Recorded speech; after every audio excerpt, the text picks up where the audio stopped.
CMR Jewelry inaugural offer. Flat 9% VA on gold ornaments, 12,500 off on purchase of 1 kg silver.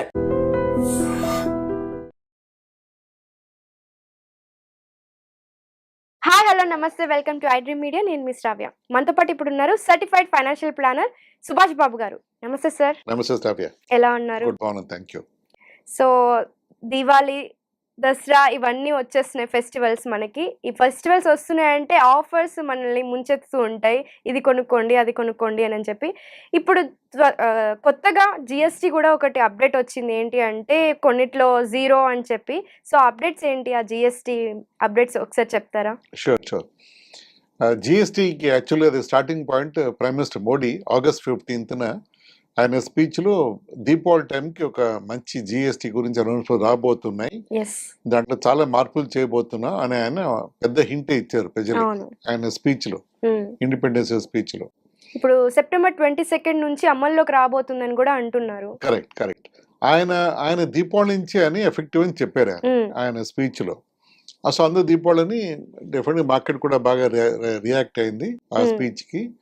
So చాలా expectations బాగా పాజిటివ్గా ఉన్నాయి. ఇప్పుడు ఈ మధ్య టారిఫ్ ఇష్యూస్ కొంచెం అటు ఇటు అవడంతో మన ఇండియాలో కూడా కన్సంప్షన్ పెంచాలి, ఒక మూడ్ని కొంచెం చీరప్ చేయాలి అని పెరహాప్స్ గవర్నమెంట్ కూడా అనుకుని ఉండొచ్చు. ఇది నా పర్సనల్ వ్యూ ఇది.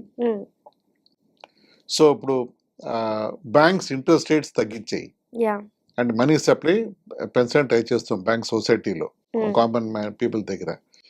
ఇన్కమ్ ట్యాక్స్ రేట్ కూడా వాళ్ళు తగ్గించారు మొన్న. సో దాన్ని బట్టి కూడా కొంచెం మూడ్ పాజిటివ్గానే ఉంది. ఇప్పుడు యాక్చువల్ స్పెండింగ్ జిఎస్టీ అన్నది tax of the goods what you purchase, అది కూడా తగ్గితే డెఫినెట్గా అది ఇంకొంచెం బాగుంటుంది ఓవరాల్గా ప్రజల మైండ్స్లో అని. అది బహుశా బ్యాక్గ్రౌండ్ ఐండర్స్ గవర్నమెంట్ మైండ్లో. సో చాలా ఐటమ్స్ వాళ్ళు 5% చేశారు, చాలా ఐటమ్స్ 0% చేశారు. సో ఇన్సూరెన్స్ కూడా మనకి జీరో అయింది అని అంటున్నారు కదా, అవును, వాటి గురించి ఒకసారి చెప్తారా? Sure. So to start with insurance తీసుకుంటే medical insurance and health insurance and life insurance, term insurance, health insurance, life insurance రెండుకి జీరో చేస్తారు జిఎస్టీ అది. ఓకే. సో మన ఇండియాలో మన పాయింట్ ఏమిటంటే ఇండియా ఈజ్ అండర్ ఇన్సూర్డ్. అంటే మన ఇన్సూరెన్స్ పెనిట్రేషన్ బాగా తక్కువగా ఉంది, చాలా తక్కువ మంది తీసుకుంటారు. తీసుకోవడం కూడా సరైన వాల్యూ తీసుకోవట్లేదు.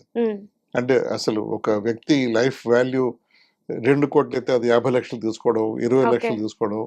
కొన్ని ఎల్ఐసి పాలసీ అయితే 1 లక్ష 2 లక్షలు కూడా పాలసీలు అమ్మేస్తారు ఎల్ఐసి కొన్ని స్కీమ్స్. అంటే అది ఉన్నా లేనంటే లెక్క. ఆ అమౌంట్తో అసలు ఫ్యామిలీ ఏమీ చేయలేరు ఆ అమౌంట్. సో అండర్ ఇన్సూర్డ్గా ఉన్నాం చాలా మనం అని ఎప్పటి నుంచో మనకు ఒక కంప్లైంట్ ఉంది, ఇన్సూరెన్స్ ఇండస్ట్రీకి కంప్లైంట్ ఉండేది. అట్లీస్ట్ పార్షియల్గా ఆ కంప్లైంట్ తగ్గుతుంది దీంతో. అంటే జిఎస్టీ జీరో చేయడంతో అవుట్ఫ్లో తగ్గుతుంది కాబట్టి కొంచెం ప్రైస్ అఫోర్డబుల్గా కనిపిస్తే ప్రజలకి వాళ్ళు తీసుకోవడానికి ఇష్టపడచ్చు. ఒక రకంగా మన గవర్నమెంట్ ప్రమోట్ చేస్తుంది ఇన్సూరెన్స్ ని అని అనుకోవచ్చు. Absolutely your right. అంటే ప్రజలు కూడా ఇన్సూర్డ్గా ఉంటే గవర్నమెంట్ హ్యాపీగా ఉంటుంది కదా. అంటే ఒక వ్యక్తి సొసైటీలో చాలా మంది 1,00,000 మంది బాధపడుతున్నారు, బ్రెడ్ అయినా లేకపోతే ఫ్యామిలీస్ పవర్టీకి వెళ్ళిపోతుందంటే గవర్నమెంట్ కూడా డెఫినెట్గా అది వాళ్ళకి ఇబ్బంది అది.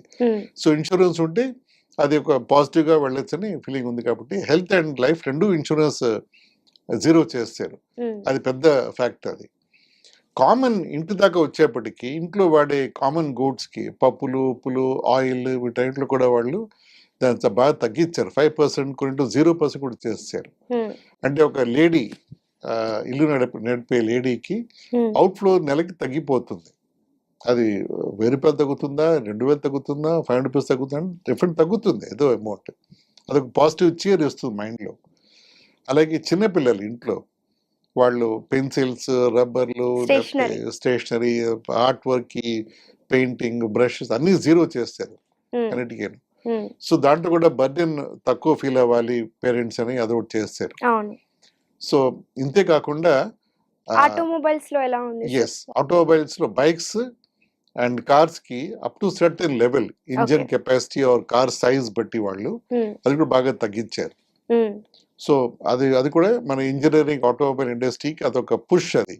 సో దాంతో డిమాండ్ ఒక 5% 10% పెరిగితే they can start manufacturing more and then sale అవడంతో they will be also be happy.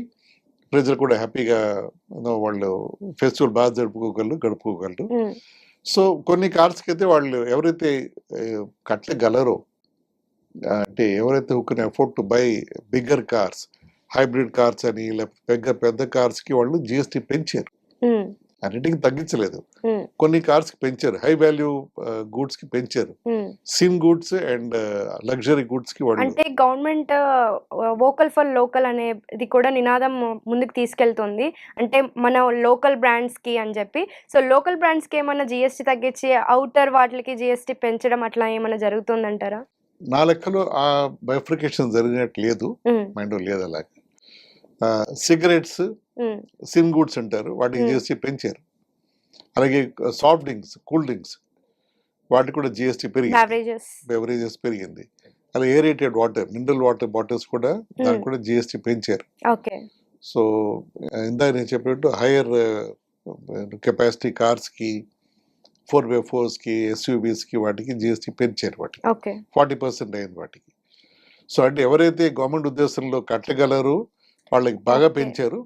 మాసెస్కి బాగా పుష్ ఇవ్వడం కోసం, కన్సంప్షన్ పుష్ ఇవ్వడం కోసం వాళ్ళు తగ్గించారు. ఇన్సూరెన్స్ పెనిట్రేషన్ పెంచాలి, అది కూడా వాళ్ళు 0% చేయడం అయింది. కొన్ని కంపెనీస్ అయితే ఇప్పటి నుంచే రోల్ అవుట్ చేసేస్తాయి. 22 సెప్టెంబర్ అన్ని ఫైనాన్స్ మినిస్టర్ ఏమో చేస్తారు. కొన్ని సెక్టర్స్ అయితే ఇప్పటి నుంచే వాళ్ళు రోల్ అవుట్ చేస్తారు. వాళ్ళు 22 కాదు, ఇప్పుడే కొనుక్కోండి, మీరు తక్కువ చేసి ఇచ్చేస్తామని. సో ఎవ్రీబడి ఈస్ ఎక్సైటెడ్ అన్నమాట. You can take the cue like that. So చాలా మంచిది ఇది. కన్జంప్షన్ పెరుగుతుంది, తర్వాత కంపెనీస్ కొంచెం ప్రాఫిటబుల్ గా మూవ్ అవ్వచ్చు, టర్న్ ఓవర్స్ మూవ్ అవ్వచ్చు. అంటే ఫైనాన్షియల్ రిజల్ట్స్ కూడా వాళ్ళు బాగానే వస్తాయని ఎక్స్పెక్ట్ చేయొచ్చు. ఓవరాల్ గా చిన్న చిన్న factors feel good factor push తెచ్చి ప్రజల మైండ్స్ లో అదొక cheerful మైండ్ వస్తుంది ప్రజలు. జిఎస్టీ తగ్గించడం వల్ల కొన్ని చోట్ల మన జీడిపి కూడా ఇంక్రీజ్ అవుతుంది అని అంటారు. ఎస్, అవుతుంది, డెఫినెట్ గా అవుతుంది. కన్సంప్షన్ పెరుగుతుంది, మ్యానుఫ్యాక్చరింగ్ పెరుగుతుంది, సో డెఫినెట్లీ పెరుగుతుంది. ఇంకొక పాయింట్ ఏమిటంటే construction industry, building materials, cement, bricks, ఇలాగే రకరకాల శాండ్, వాటికి జిఎస్టీ తగ్గించారు బాగా. 28-80% తీసుకొచ్చారు. అంటే కన్స్ట్రక్షన్ కాస్ట్ తగ్గుతుంది. సో ఇళ్ల మూవ్మెంట్ కానీ, ఇల్లు కొనుక్కోవాలన్న ప్రైసెస్ కొంచెం తగ్గాలి, నా లెక్క తగ్గుతాయి కూడా. ఇవన్నీ కూడా డెఫినెట్ గా they will add impetus to the economy. మన జీడిపి పెరుగుతుంది, గ్యారంటీగా పెరుగుతుంది. అలాగే మన ఫాస్టెస్ట్ గ్రోయింగ్ ఎకానమీగా ఉన్న వరల్డ్ లో ఇప్పుడు ఇంకొంచెం పెరుగుతుంది నా లెక్కలో అయితే. What about gadgets? ఇప్పుడు ప్రతి ఒక్కరు ల్యాప్టాప్ కావచ్చు, మొబైల్ కావచ్చు, ప్రతి ఒక్క ఇంట్లో 1-2 ఉంటున్నాయి. సో ఇంకా తీసుకోవాలని కూడా ఉంటారు, కొత్త ఉన్నా కూడా ఇంకా తీసుకోవాలనుకుంటూ ఉంటారు. సో వాటి మీద జిఎస్టీ ఎలా ఉండబోతుంది? ప్రస్తుతం దాంట్లో మార్పు నాకైతే కనిపించలేదు. పెర్హాప్స్ మేబీ ఫ్యూచర్ లో వస్తుందేమో. అంటే స్టూడెంట్స్ కానీ ఇలాంటి వాళ్ళని రిప్రజెంటేషన్స్ చేస్తే ట్రేడ్ బాడీస్ కి రావచ్చు, మేబీ వస్తుందేమో గవర్నమెంట్ నోటీస్ కొడినప్పుడు. అది ప్రస్తుతం మాత్రం నేను ఆ చేంజ్ నోటీస్ చేయలేదు దాన్ని ప్రస్తుతం. ఇప్పుడు మనకి ఫెస్టివల్స్ అంటే ఫస్ట్ గుర్తొచ్చేది గోల్డ్ మీద జిఎస్టీ ఏమైనా తగ్గుతుందంటారా? చాలా మంచి క్వశ్చన్. చాలా అడిగాను అప్పుడే నన్ను, గోల్డ్ మీద జిఎస్టీ తగ్గిందా పెరిగిందా అని. గోల్డ్ మీద జిఎస్టీ 3% ఇంత ముందు, ఇప్పుడు 3% ఉంది. సో అంటే మీరు అన్న పాయింట్ కరెక్టే, గోల్డ్ ప్రైసెస్ చాలా పెరిగిపోతున్నాయి. పెర్హాప్స్ 3% తగ్గించేసినా కూడా మంచిదేమో గవర్నమెంట్ యాక్చువల్గా. అది ఐ డోంట్ నో, దీపావళి టైంకి తగ్గిస్తారేమో కూడాను. బట్ దాంట్లో అయితే ఏ మార్పులు చేర్పులు లేవు అంటారు. ప్రస్తుతం మార్పు అయితే లేదు, 3% అలాగే అట్టి పెట్టారు దాంట్లో అయితే. Okay sir. సో ఓవరాల్ గా అయితే కొన్ని చోట్ల అయితే పెరిగింది. అంటే ఎక్కడైతే ఎక్కువ వాల్యూ వస్తుందో అక్కడ పెరిగింది. చిన్న చిన్న వాటికి సిగరెట్స్ లేకపోతే స్టేషనరీ ఇట్లా చిన్న చిన్న వస్తువుల దగ్గర తగ్గించారని చెప్పుకోవచ్చా? సిగరెట్స్ తగ్గించలేదు, సిగరెట్స్ పెంచారు. సిమ్ గూడ్స్ లో వస్తుంది సిగరెట్. ఓకే, అంటే అది గవర్నమెంట్ వద్దన్న చాలా మంది కలుస్తారు కాబట్టి సిమ్ గూడ్స్ లో వస్తుంది. ఓకే, అంటే ఒక రకంగా ఓవరాల్ గా చూసుకుంటే గుడ్ ట్రాక్ లోకి నడిపించాలి అన్నలాగా చూస్తున్నట్లుగా. అంటే ఇన్సూరెన్స్ కావచ్చు, ఇన్సూరెన్స్ దాంట్లో తగ్గించడము, ఎవరికైతే ఇబ్బంది ఉంటుందో స్టేషనరీ లేకపోతే కన్స్ట్రక్షన్ బిజినెస్ వీటిల్లో తగ్గించడం, అంటే ఒక అందరికి అనుకూలంగా ఉండే విధంగా తీసుకెళ్తుంది గవర్నమెంట్ అని చెప్పుకోవచ్చా? Engineering, automobiles, construction, heavy engineering goods కి, బిల్డింగ్ మెటీరియల్స్ కి కన్స్ట్రక్షన్ యాక్టివిటీ తగ్గుతుంది, జిఎస్టీ తగ్గింది చాలా ఐటమ్స్ లో. కామన్ ఇంట్లో వాడే టూత్ పేస్ట్, షాంపూస్, సోప్స్, టూత్ బ్రష్లు అన్నింటిలో జిఎస్టీ తగ్గించారు ఇంట్లో. అలాగే వెజిటబుల్ ఆయిల్స్, కాఫీ, టీ వాటకు తగ్గింది నా ఎస్టిమేట్‌లో. హ్మ్. సో, ఇంట్లో కూడా ఓవరాల్‌గా మేబీ ఒక 5% ఇంట్లో తగ్గే అవకాశం ఉంది. వాళ్ళ అవుట్‌ఫ్లోలోంచి. ఓకే.